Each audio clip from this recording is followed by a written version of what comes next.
Kurma Kuliah Ramadan. Assalamualaikum warahmatullahi wabarakatuh. Alhamdulillahi rabbil alamin.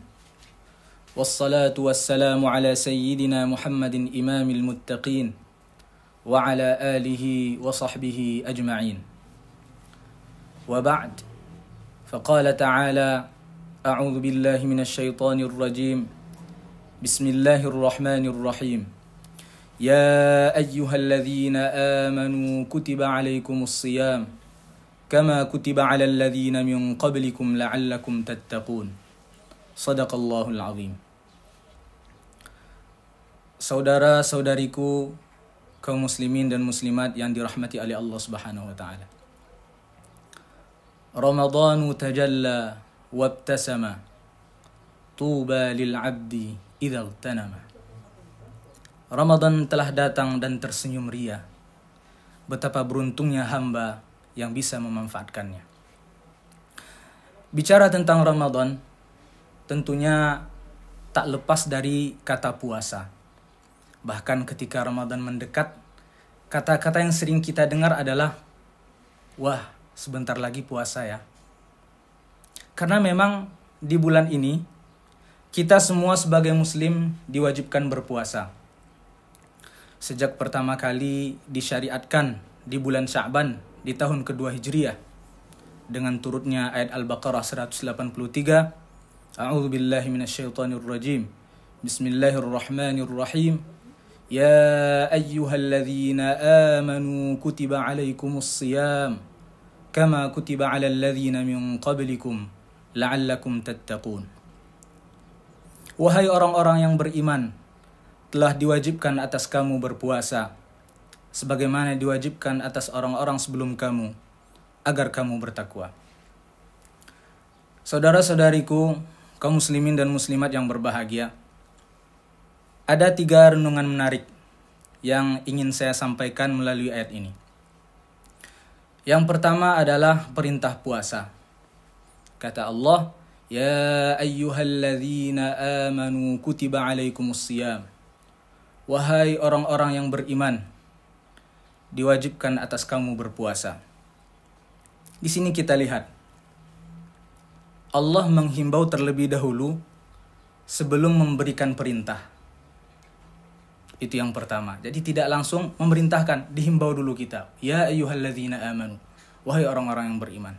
Kemudian dihimbau dengan panggilan terbaik, yaitu panggilan keimanan.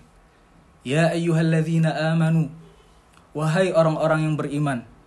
Bukankah keimanan adalah nikmat yang terbesar? Dan Allah memanggil kita dengan nikmat terbesar ini. Kemudian dihimbau secara khusus. Bahwa yang dihimbau di sini untuk berpuasa siapa? Kita orang-orang yang beriman. Mereka yang belum Allah bukakan pintu hati untuk beriman tidak dihimbau dengan ayat ini. Sehingga apa kata Imam Sya'rawi? Wal mu'minuna ya'khudhuna khitabal haqqi lahum ya ayyuhalladzina amanu bimiqyasil mahabbah likulli ma ya'ti minhu subhanahu min taklif hatta wa in kana fihi masyaqqah. Apa kata Imam Sya'rawi? Maka dengan ini ta'ayal orang-orang yang beriman, mereka mengambil perintah dan khitab dari Allah ini, ya ayyuhalladzina amanu ini, bimiqyasil mahabbah, yaitu dengan takaran cinta. Mereka melihat himbauan ini dengan cinta terhadap setiap apa yang hendak disampaikan oleh Allah dari berupa taklif, walaupun itu berat. Dan puasa ini adalah taklif, adalah sesuatu yang berat, beban. Namun ketika Allah menghimbau dengan cara yang begitu lembut ini, tentunya ini akan lebih memudahkan. Yang pertama itu tentang perintah puasa.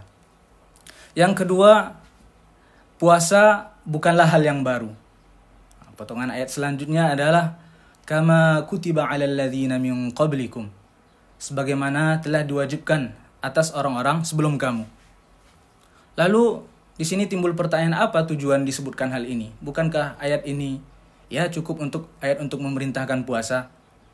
Nah, di sini Imam Ibnu Ashur, At-Tahir Ibnu Ashur di At-Tahrir wa Tanwir, di kitab tafsir At-Tahrir wa Tanwir menyebutkan ada 3 hal. Kenapa disebutkan kama kutiba 'alal ladzina min qablikum ini. Apa tujuannya? Yang pertama adalah al-ihtimamu bihadhil ibadah. Bahwa betapa pentingnya ibadah ini. Betapa urgennya ibadah ini. Bahkan umat sebelumnya juga sudah menjalani. Itu yang pertama. Yang kedua, kata Imam Ibnu Ashur, at-tahwinu 'alal mukallafin bihadhil ibadah. Yaitu untuk meringankan beban ibadah puasa ini. Karena puasa sudah pernah dilaksanakan sebelumnya. Sehingga sesuatu ini akan menjadi ringan ketika pernah dirasakan bersama-sama. Yang ketiga adalah itharatul azaim lil qiyami bihadhil fariidah. Yaitu memantik semangat lebih dalam menjalankan ibadah ini. Karena tentunya sebagai umat Islam, umat terbaik, tentu mesti lebih maksimal dibandingkan dengan umat-umat sebelumnya. Jadi ini nomor hal yang kedua. Yang ketiga dari ayat ini adalah hadiahnya adalah takwa. Inilah potongan yang terakhir dari ayat ini. La'allakum tattaqun, agar kalian bertakwa.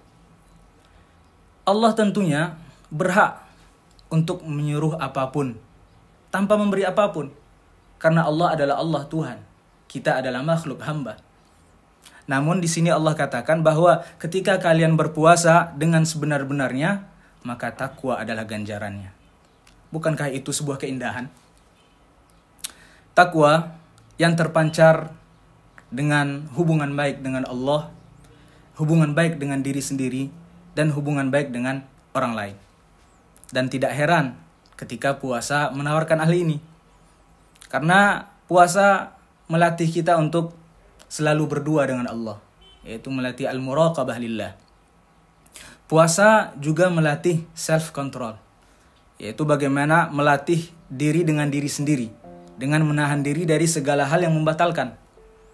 Begitu juga puasa melatih empati kepada sesama, merasakan apa yang mereka rasakan, sehingga menerbitkan semangat berbagi, sehingga hubungan baik dengan sesama. Semoga Allah Subhanahu wa ta'ala senantiasa memberikan taufik kepada kita, sehingga kita bisa menjalankan puasa ini dengan sebaik-baiknya. Aqulu qawli hadha wa astaghfirullah li wa lakum. Wassalamu alaikum warahmatullahi wabarakatuh. Halo teman-teman, Ci-Ci dan puan-puan, mari berinfak di Takaful KSMR. Jangan lupa ya.